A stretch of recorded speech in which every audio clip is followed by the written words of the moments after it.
No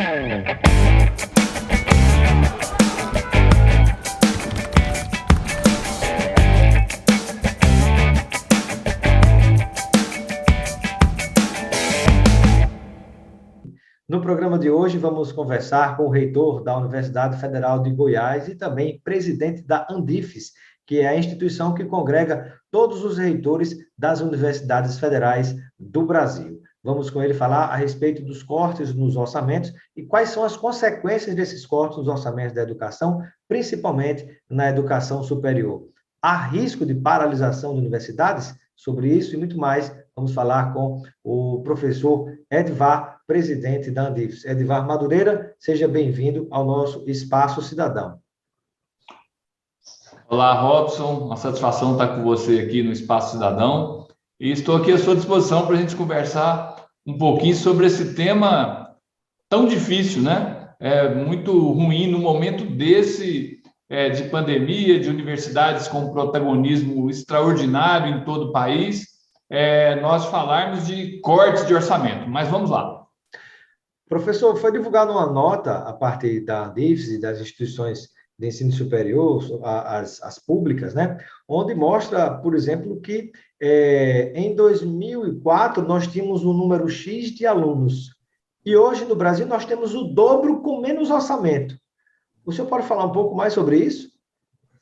Posso sim, Robson.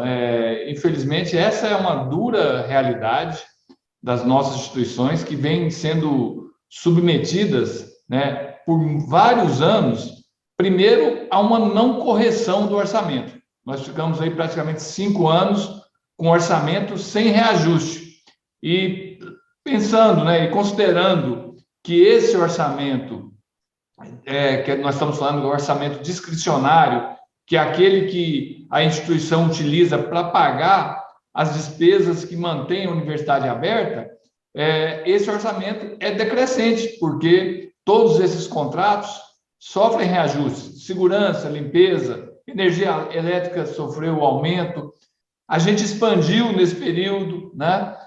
Eu tenho uma comparação interessante do orçamento de 2014 com 2021. Se você quiser, a gente pode detalhar um pouquinho. Pode detalhar. Olha, em 2014, o orçamento de despesas discricionárias das instituições federais era de 7,4 bilhões de reais. Isso somando todas as universidades que existiam naquele momento, a gente tinha 1.200.000 estudantes de graduação e pós-graduação aproximadamente. Em 2021, essa lei orçamentária que foi aprovada, esse mesmo orçamento é de 4,3 bilhões. Então, 7,4 para 4,3 e mais de 100 mil estudantes adicionados. Nós temos 1.350.000. Mas, Robson, eu preciso fazer uma outra conta, que é contundente. Eu preciso corrigir esse valor de 2014 para 2021. E aí a gente chega no número de 10,4 bilhões. Esse era o orçamento justo para a universidade seguir aquela trajetória de mais serviços, de mais laboratórios, de mais pós-graduação, uma universidade realmente pulsante, vibrante, que agora é obrigada a sobreviver e, com esse corte, ela está fadada a sequer sobreviver até o final do ano. E veja que absurdo, né? Na verdade, isso não tem nem nada, absolutamente nada a ver com política, isso é pura matemática, não é, professor? Como é possível manter as instituições, as universidades federais brasileiras com mais do dobro de alunos, né, frente a esse crescimento importante que aconteceu na educação do Brasil, com o valor que é praticamente a metade, né? É uma conta que realmente não tem como fechar, professor. Exatamente. E aí nós estamos falando assim, todo tipo de ajuste, Robson, que podia ser feito e paralisação de atividades que não comprometiam, principalmente as atividades de graduação, já foram feitas. Por exemplo, você já deve ter percebido pelos campos das universidades que não tem obras novas já há muito tempo, né? Você percebe também que não há manutenção predial. Então, que a segurança reduziu, que a limpeza em termos de pandemia reduziu. Tudo isso num esforço dos dirigentes, dos reitores, para não deixar a crise chegar dentro da sala de aula. Mas com esse corte é inevitável, porque nós estamos falando também de uma redução na assistência estudantil. E sem assistência estudantil, com o perfil de estudante que nós temos, que predominam estudantes de baixa renda, nós teremos evasão. E evasão, o custo de evadir um aluno da Universidade Federal para o país é algo inimaginável, né? Porque é aqui que se permite corrigir um pouco as grandes assimetrias regionais do nosso país. E que você investe a vida inteira e, de repente, tem que paralisar, né? Porque, sobretudo, o estudante de baixa renda, o mais fragilizado socialmente, né? Ele precisa de um suporte para conseguir estudar, né? Senão ele tem que abandonar o estudo para tentar sobreviver, tentar trabalhar ele e a sua própria família, né? E o sentimento é como que alguém estava construindo uma estrada, cortou o recurso e parou a estrada pela metade. E você acaba perdendo tudo aquilo que já foi construído. É mais ou menos esse sentimento, reitor, que eu tenho, né, em relação ao que o senhor está colocando. Exatamente isso. Você foi muito preciso aí na sua comparação com a estrada. É aquela família que apostou tudo para aquele menino chegar à faculdade, né, abrir mão de outras coisas para que ele conseguisse permanecer. A universidade, da sua parte, dá alimentação para esse menino, em alguns casos, paga moradia para esse estudante, e com a perspectiva dele mudar a trajetória de vida da sua família. E, de repente, esse estudante é obrigado a trabalhar para poder dar sustento para a família, porque ele perdeu a bolsa na universidade. E estão perdendo bolsas no Brasil inteiro em função desse corte. E há um outro impacto negativo, professor Edivar, reitor da Universidade Federal de Goiás e também presidente da Andifes, né, que é a instituição que congrega os reitores das universidades federais do Brasil. Uma coisa importante destacar é o seguinte: na hora que a universidade demite um funcionário terceirizado, na hora que ela reduz, digamos assim, recursos para os restaurantes universitários que dá assistência àqueles que mais precisam, na hora que corta bolsas e outros investimentos na própria universidade, gera um impacto negativo muito forte para a comunidade local onde aquela universidade está colocada.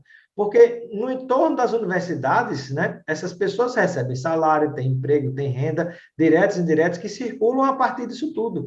E na hora que você vai cortando, né, esse recurso vai deixando de circular e deixando de aquecer e prejudicando as economias de cada localidade brasileira. Não é apenas um impacto na educação do país. Olha, você foi muito feliz, mais uma vez, aí na sua observação, Robson. Isso acontece, vamos imaginar que nós temos 69 universidades federais, que são com 330 campos espalhados pelo país.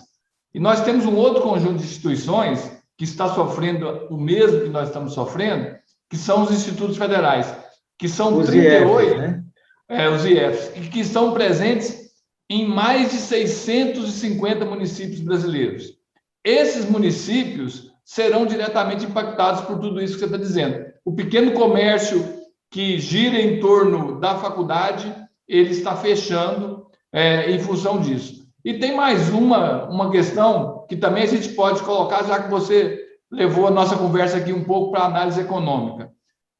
Um estudante que passa pela universidade e que se forma, o resultado dele na economia é quase 4 vezes aquilo que foi investido nele. Então, se você interrompe a formação, além de você diminuir a correção das assimetrias numa sociedade tão desigual a nossa, você também perde o crescimento do PIB por aquele profissional de nível superior que vai abrir o seu negócio, que vai movimentar a economia de alguma forma. Então, e jogar fora o dinheiro que já foi investido, né? Exatamente. E para piorar essa nossa análise, né?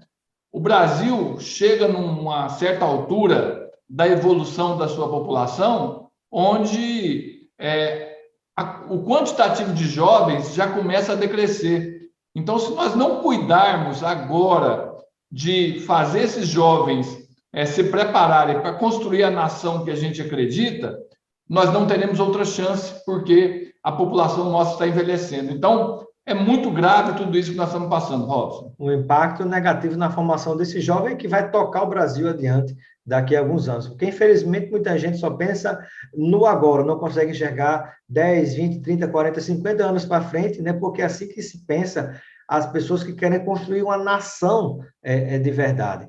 Professor Edvar, e eu lhe pergunto sobre quais são os riscos práticos que nós temos hoje, do ponto de vista do funcionamento das universidades federais em todo o Brasil, né, diante desses cortes, né? Porque você imagina um presidente da República que corta um orçamento para excluir o censo, né, o levantamento de dados fundamentais da população é importante, não só para o setor público, para políticas públicas, mas também para o setor privado se planejar, saber o que vai vender e oferecer de produto ou serviço para qualquer pessoa em qualquer parte do Brasil, né? Você imagine o que se faz com a educação, como o senhor está narrando. Então, eu gostaria de saber, professor Edvar, quais os impactos práticos que isso já poderá ter diante desses cortes para o funcionamento das universidades, né? Chegando, como o senhor diz, à sala de aula. Olha, o impacto, ele, como eu disse no começo da nossa conversa, o esforço que os dirigentes podiam fazer de redução sem prejudicar dentro da sala de aula já foi feito.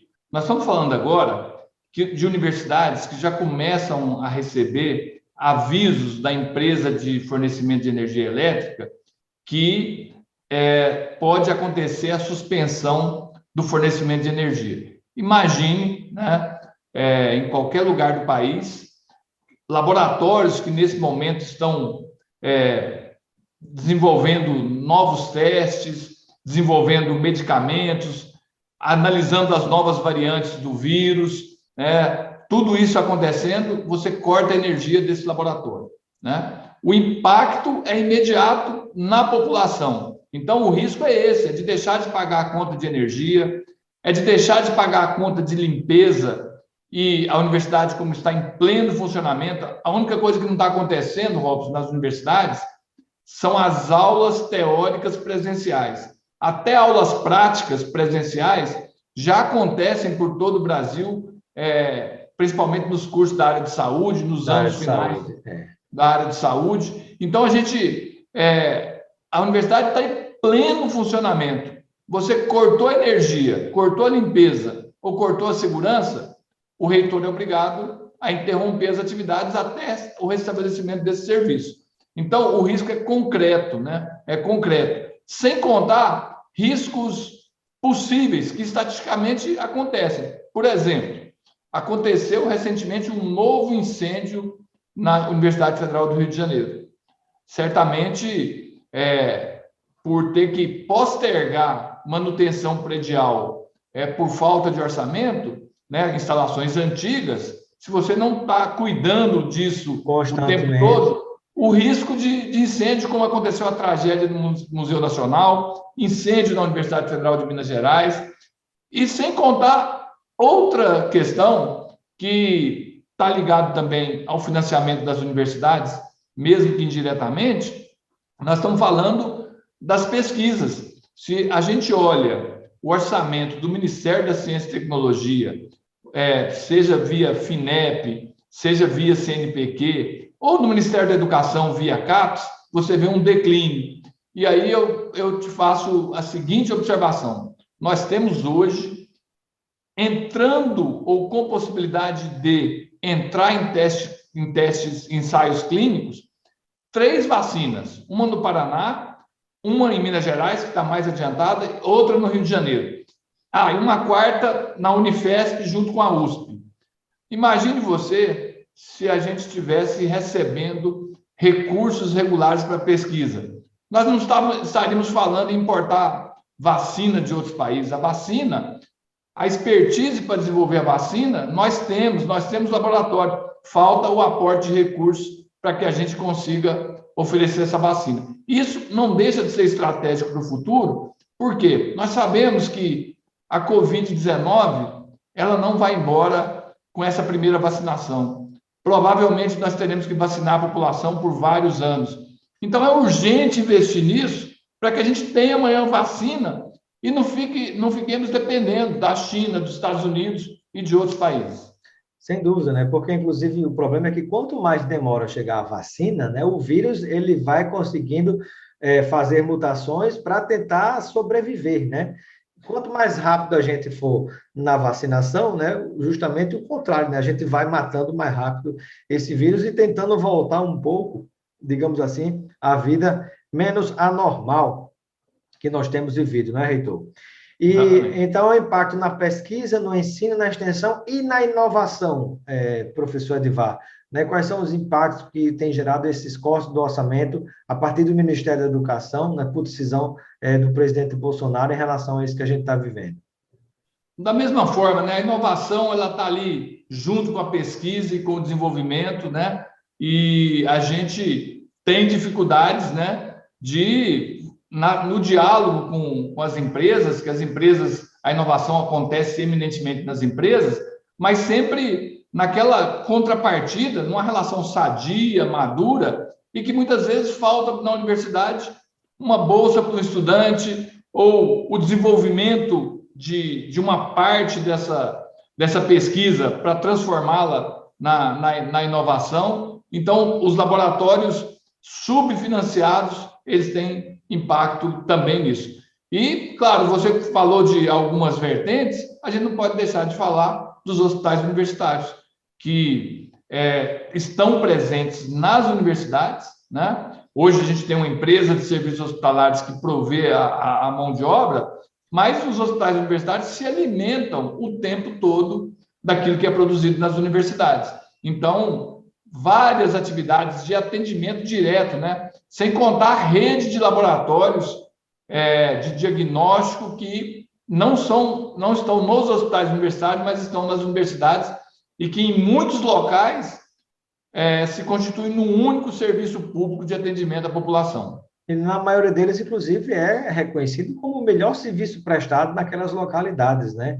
Em termos de qualidade, de efetividade, né? E de quantidade de pessoas que são atendidas nos hospitais universitários, né? Hospitais, maternidades, né? Clínica, com ambulatório, com internamento, com tudo, né? No Brasil inteiro, né? Ou seja, é um impacto forte também na área da saúde, que é uma área tão sensível a todos nós. Professor, e como presidente dessa associação que congrega todos os reitores das universidades federais do Brasil, nessas reuniões que os senhores têm constantemente, algo lhe chamou a atenção em relação a alguma universidade, a situação de dificuldade, de desespero, né? Algum desses depoimentos que o senhor chegou a ouvir nessas reuniões chamou mais atenção de modo que mereça compartilhar conosco? Olha, Robson, nós tivemos uma reunião emergencial na semana passada, quando o orçamento foi sancionado. Ontem nós tivemos a nossa reunião, que acontece todo mês, do Conselho Pleno da Andifes, né? Então, fizemos 2 conselhos plenos, justamente pela sensibilidade dessa questão.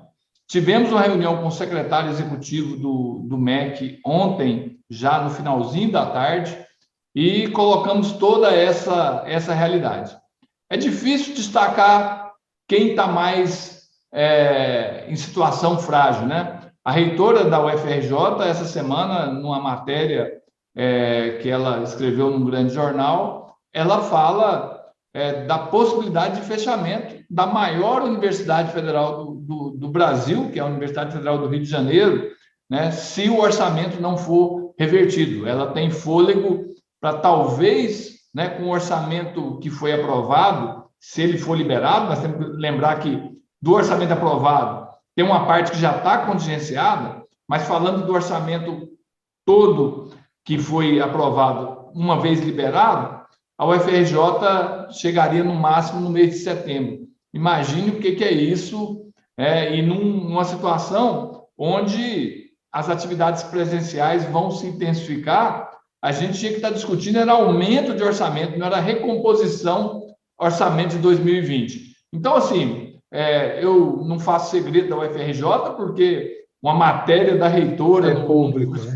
É público, Mas eu posso falar aqui da Universidade Federal de Goiás. Nós fechamos o ano passado com várias contas em aberto, em função desse estrangulamento, e a gente começou o ano devendo, começamos a pagar as contas do ano passado, e nós estamos assim com uma defasagem que extremamente perigosa. Qualquer momento, um fornecedor pode deixar de nos fornecer. A gente tem trabalhado com a sensibilidade, com o diálogo com os fornecedores, mas a situação é gravíssima.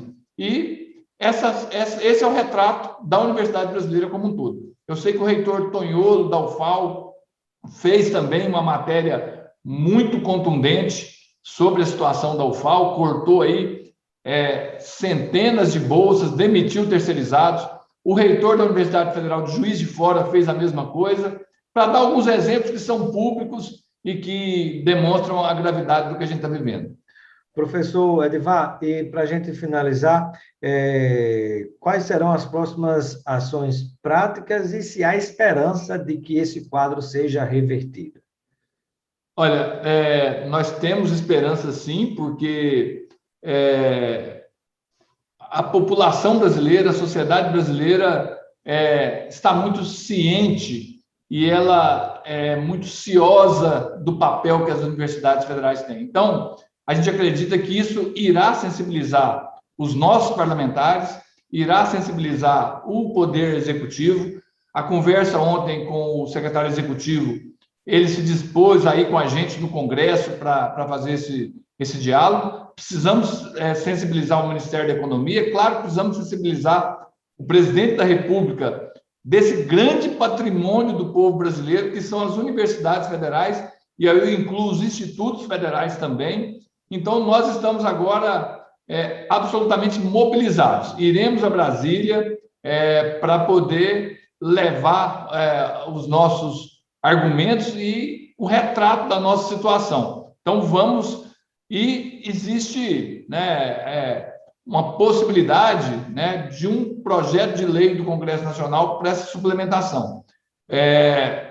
Foi um compromisso na votação do orçamento, que agora a gente quer, em Brasília, cobrar do presidente da Câmara, Arthur Lira, do presidente do Senado, Rodrigo Pacheco, dos líderes todos, esse compromisso de recompor o orçamento das universidades federais e dos institutos federais. Sem dúvida.